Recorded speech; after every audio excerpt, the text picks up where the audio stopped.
নমস্কাৰ, মই সকলোৰে মাজতে দীপৰাজ আৰু মোৰ টেক চেনেলটো দীপৰাজ মিনি ব্লগ আগলি মিনি ব্লগত আজি সকলো আপোনালোকে সকলোৱে নিশ্চয় জানে 2026 চন পৰিল নতুন নৱবৰ্ষৰ দিন আৰু এই দিনটো সকলোৰ কাৰণে মই শুভেচ্ছা জ্ঞাপন কৰিছোঁ আৰু সকলোৱে এই দিনটো ভাল কৰি কটাব, ভাল সুখ শান্তি কঢ়িয়াই আনক আমাৰ নৱবৰ্ষৰ দিনটোৱে।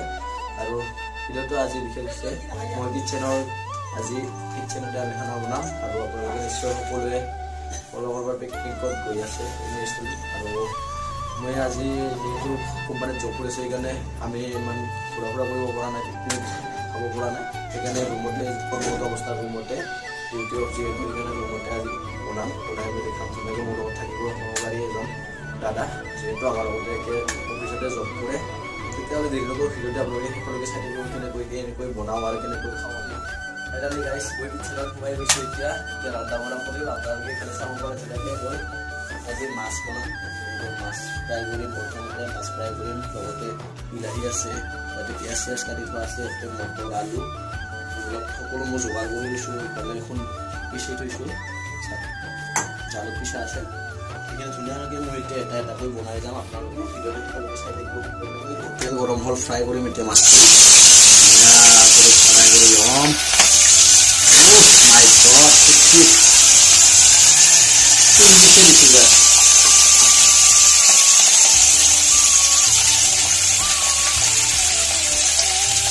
ধুনীয়াকৈ মই ফ্ৰাই কৰি ল'ম। প্ৰথমতে মাছখিনি তেলটো ধুনীয়া গৰম হৈছে নহয়, সাতটা নাই।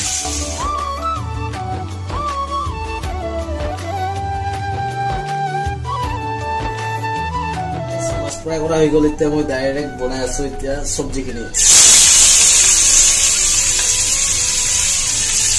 পিঁয়াজটো দি ল'লোঁ, পিঁয়াজ আৰু তেজপাত দি দিছোঁ। আপোনালোকে কি কি দিয়ে কমেণ্ট জনাব। মই প্ৰথমতে পিঁয়াজ দিছোঁ, পিঁয়াজে আৰু তেজপাত দিছোঁ ধুনীয়াকৈ অলপ লৰকাইছোঁ। ইয়াৰ লগত আহিব এতিয়া পিচি থোৱা তেতিয়া জলকীয়া, কেঁচা জলকীয়া, আদা, নহৰু প্ৰথমতে মই ফ্ৰাই কৰি ল'ম। মই মছলা বেছি খাই ভাল নাপাওঁ, সেইকাৰণে মই মছলা প্ৰায় কমেই দিওঁ। যিহেতু মছলা বেছি খালে পেটৰ প্ৰব্লেম হয়, সেইকাৰণে মই আদা নহৰু অলপ বেছিকৈ দিছোঁ। পিঁয়াজটো ধুনীয়াকৈ সিজিল। এতিয়া দিম মই কাটি থোৱা মটৰ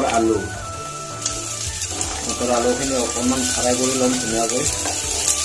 তো মই মটৰৰ লগত বনাম আজি, যিহেতু প্ৰথমতে কোৱাই হৈছিলে। ধুনীয়াকৈ আলুখিনি অকণমান টাইম ফ্ৰাই কৰিম, তাৰপিছত পানী দিয়া হ'ব। কিছুমানে হালধিটো পিঁয়াজ ফ্ৰাই কৰা টাইমতে দি দিয়ে। মই হালধিটো তেলখিনি চুৰি ল'ব বুলি কেৰাহীত লাগি ধৰে, সেইকাৰণে মই হালধিটো অকণমান আলুটো লৰফ্ৰাই উঠি কিনে দি দিম। সদায় হালধিটো তেলৰ লগত একে সমানমান দিব নালাগে পিঁয়াজ লগত, তেতিয়া হালধিখিনি গোটেই কেৰাহীটোত লাগি ধৰে। সদায় ঢাকনি মৰাৰ পিছত সোনকালে সিজে। ঢাকনিৰ লগত তাৰমানে ভাতখিনি গৰম ভাতখিনি ওপৰলৈ উৰি যাব নোৱাৰে না, সেইকাৰণে সোনকালে সিজি উঠিব। ফাইনালি গাইজ মোৰ মাছৰ চব্জিখন ধুনীয়াকৈ উতল আহি গ'ল। তাতে মই কিছুমান আলু ধুনীয়াকৈ গুড়ি কৰি দিম। এই আলু গুড়ি কৰি দিয়া কাৰণটো হৈছে আঞ্জাটো বহুত ধুনীয়াকৈ চাফা হয়, পানী জললৈ নহয়, ইমান তেনেকৈ গোটা হয়। আগতে খাই ভাল লাগে, বেছি পানী জোল নিদিলে খাই ভাল নালাগে। এতিয়া মই ইয়াৰ পৰা অকণমান পানীটো উতলাবলৈ চেষ্টা কৰিম। আলুখিনি ধুনীয়াকৈ ভাঙি দিছোঁ, গোটা হৈছে। তাৰপিছত যিহেতু উতলাইছে, এতিয়া মই প্ৰথমে ফ্ৰাই কৰি থোৱা মাছখিনি ইয়াতে দিব পৰা হৈ গ'ল। এতিয়া মই মাছখিনি দি দিম ধুনীয়াকৈ। ফ্ৰাই কৰা মাছখিনি এইখিনি মই ইয়াতে ধুনীয়াকৈ দি দিম। এতিয়া ইয়াতে আৰু অকণমান সিজা নাই যদিও ধুনীয়াকৈ আৰু মাছ সিজিব আৰু মাছটো সিজিছে ফ্ৰাই কৰোঁতে, তথাপিও অকণমান টাইম ইয়াতে দিলে আৰু সোৱাদটো বেলেগ লাগে, এটা টেষ্ট লাগে আৰু ধুনীয়াকৈ দি দিছোঁ। তাৰপিছত অকণমান টাইম উতল যোৱাৰ পিছত মই তাতে ধুনীয়াকৈ দি দিম মই ধনিয়া পাত হোৱাৰ আগতে। ভিডিঅ'টো শেষলৈকে চাই থাকোঁ আপোনালোকে। মাছৰ চব্জিটো যেনেকুৱা টেষ্টি হয় আপোনালোকে দেখি পাইছোঁ ধুনীয়াকৈ। অকণমান পানীটো শুকাবলৈ চেষ্টা কৰিম। কেৰাহীটো অলপ সৰু হৈছে, হ'ব নাই। ফাইনালি গাইজ আমাৰ মাছৰ চব্জি হৈ গ'ল। মই নমাব পৰা হৈ গৈছোঁ এতিয়া। চুনাই দিছোঁ, ধুনীয়াকৈ বিলাহী চিলাহী দি দিছোঁ। এতিয়া ধুনীয়াকৈ মই নমাই দিম মাছৰ চব্জিটো।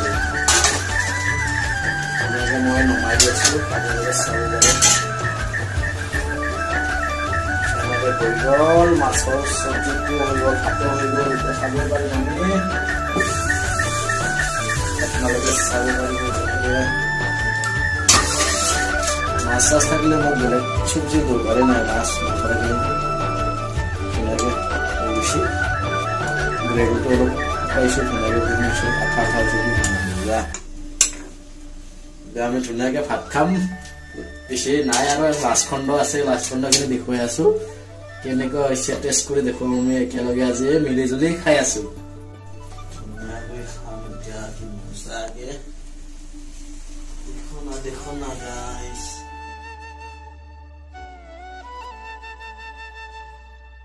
কাঁহী থাকিলেও কাঁহীত নাখাব আৰু আজি খাম পাতল।